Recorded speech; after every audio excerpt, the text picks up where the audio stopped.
Well, I just pulled up to this campsite. Really not too much to see in the dark.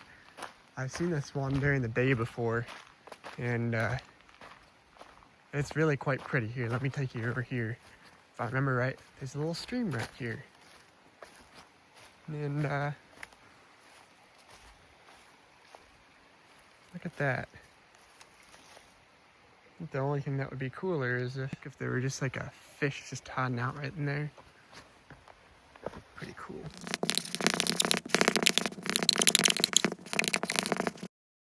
Well, here's the water's edge, and that's where I set up. How's that for a campsite? I wish it weren't raining tonight. I wouldn't have to set this rain fly up. But man, I'm just like on this little peninsula here, and there's just water fully surrounding me practically all the way around. Here's my, wow, that's bright. Here's my setup. Let me show you inside. I haven't stuck quite everything in yet, but whew, there we go. Got the door set up, and in a second I'll show you once everything has on it what it looks like. So here's my underquilt, and what's kind of interesting, this is a 0 degree underquilt incubator from Hammock here. Anyways, there's actually a little little collar in here that keeps the wind from coming in, and you can tighten it up over here. See that? But anyways, it's gonna be pretty warm tonight, so actually I'm gonna let that hang down and give me some airflow, because I think I'm just gonna get stifled otherwise. Other interesting thing about this is that there's actually a white and the other side is black, so you can see which side is the head and which side is the foot. And the reason for that is you can adjust how far this is pulled front or back, since your torso tends to slide down towards the center of the hammock while you're sleeping in the night. So this last layer is the underquilt protector. So it's just a really, really thin piece of, look at that, you can see my hands through it. It's a really, really thin sheath of sil poly or nylon, I don't really remember. But same sort of idea. It has a little draft collar, and then you can also cinch up the tightness while you're inside it. So this keeps condensation off your underquilt, which is good if there's this down underquilt, and then it keeps wind off. And I'm gonna try it out this summer, I think, even without an underquilt in really warm weather, and see if that's enough just to keep the wind off so I don't cool off too much overnight, and then just has this tiniest layer to keep the bugs from biting through the hammock. Well, I knew I was gonna get here kind of late, so I'm just thinking I'll have a mountain house and maybe a ramen tonight too. If that's not enough, it might not be enough. And then tomorrow morning I got something special. I think I'm gonna have bacon and eggs, and I'll probably have to make that, there it is. I'll probably have to make that underneath my tarp, because it should be raining pretty nicely come tomorrow morning, most likely. Yep. So, you see that? There's a fish. And there's also a crawdad. What the heck is a crawdad doing out at this time of year? Look at him. Look at him. What is he doing out in the middle of January? I don't know what I just found. But, Chuck Cobb's camp. That is kind of sad. Guess this guy really liked this place, and he died 74 years old. Chuck Cobb Camp. All right, Chuck Cobb. I like your camp. It's a good spot. You know?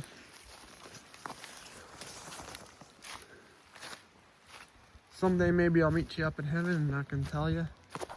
It's a good random rock there. It's a good camping spot. It's about time for me to get some rest and shut eye, and I'll see you tomorrow. Well, about 7:50 a.m. See that? It's raining. It pretty much rained all night long. It was pretty nice. Slept great. Slept so long. And there you go. There was the sight from last night. Wow. Isn't that pretty sick? Look at that. And it's like, look at all these trees and stuff in here.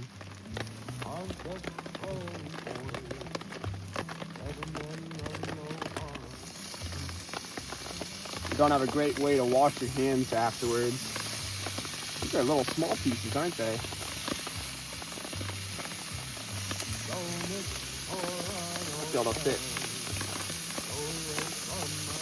5 or 6 on here.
Look at this, it's a little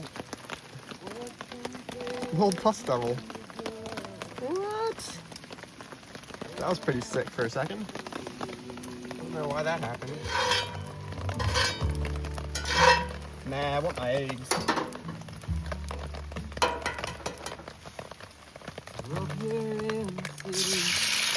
Okay, yeah, that was way too hot for eggs. But we're gonna go through with it anyways. That's better.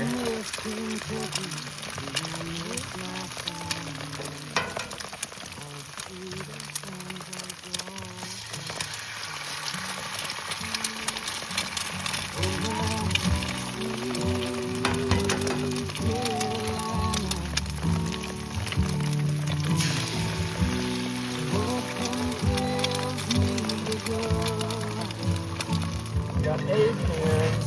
Woo, look at that. Not even slightly sticking. Just lift it up and whoop. Not the cleanest flip, I'll admit.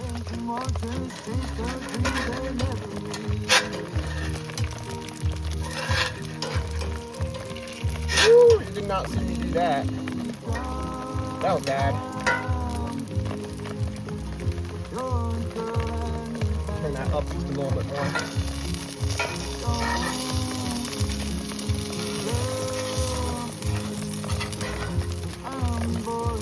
Yep.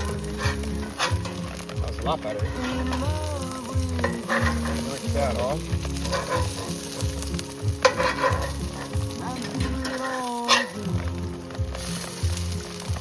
See how well these are just sliding around?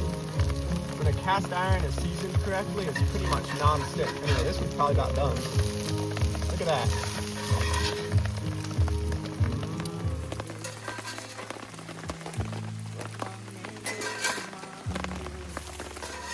That looks good.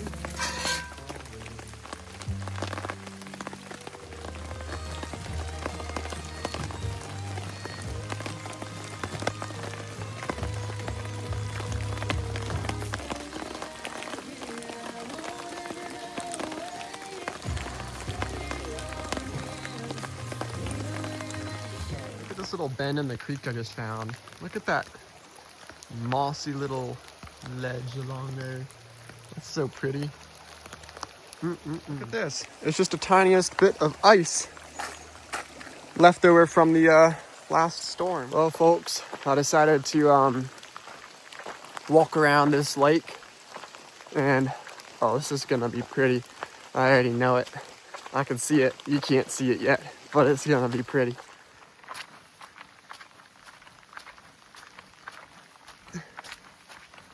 So this is the same creek that I was next to last night.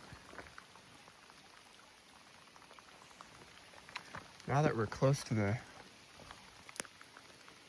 outflow, I assume that's the lake right over there. I am super tempted to chuck something in here. If I just saw the tiniest bit of life, that would be enough. So I was just fishing this hole here. Didn't really expect to catch anything, and I didn't, but there's the lake.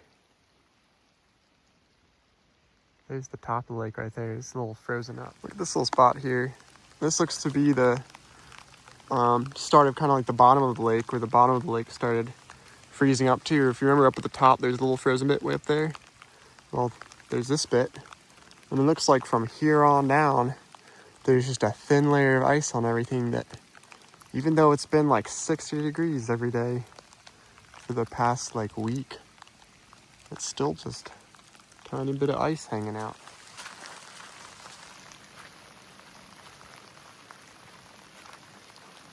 So this is a pretty small lake. It's called Buffalo Lake. I guess I never really told you that.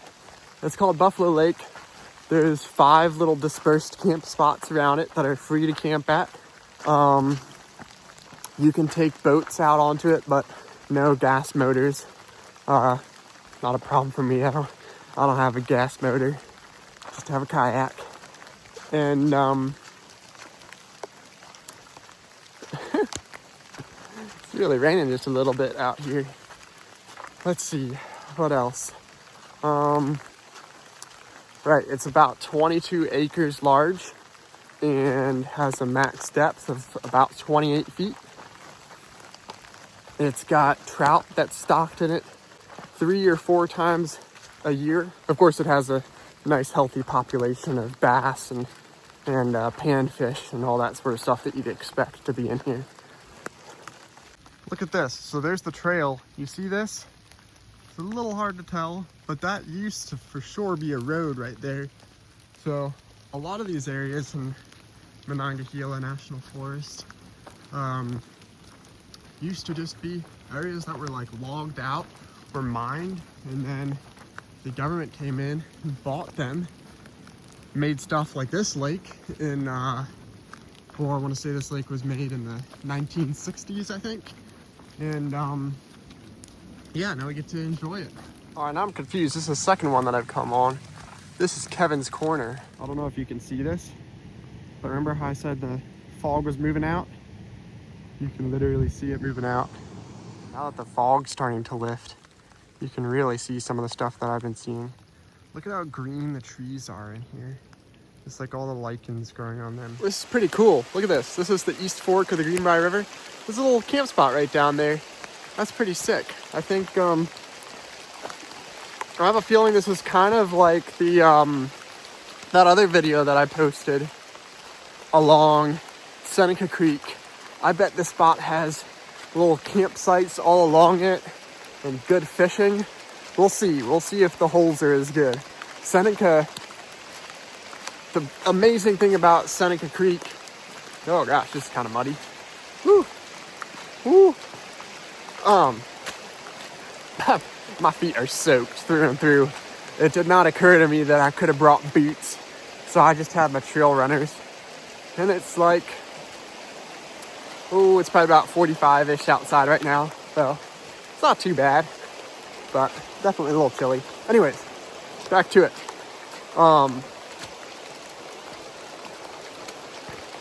We'll see if it has as good holes as Seneca Creek. Well, right now it's moving a lot, but I don't know how well you can see this. There's a little bit of an eddy there, and it's a lot deeper right in that section.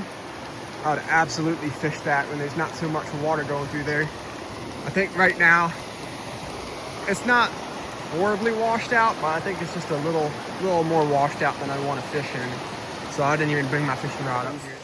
I know this area has a native population of the candy darter. If you've never seen what that is, you should look it up. It's this super vibrant little, like up to 4-inch long fish that lives in the colder Appalachian waters, pretty much native to just West Virginia. And logging and other stuff that muddied up the streams ended up killing a bunch off. So their population is pretty small. They're in the endangered list, but they're still in this area. And well, you look at that. That is so pretty. Anyways, they're still in the area. Look at that little flow right there. Let me get up closer. I would absolutely expect there to be some trout in there. Look at all this cliffy stuff that goes right up the side of this trail. The river is right there. And look at that. That like, almost looks like a cave. Should I check it out? You think there's a bear hiding up in there? That would be most unfortunate if there was. Let's take a look. I don't know. There definitely could be some sort of animal living in there.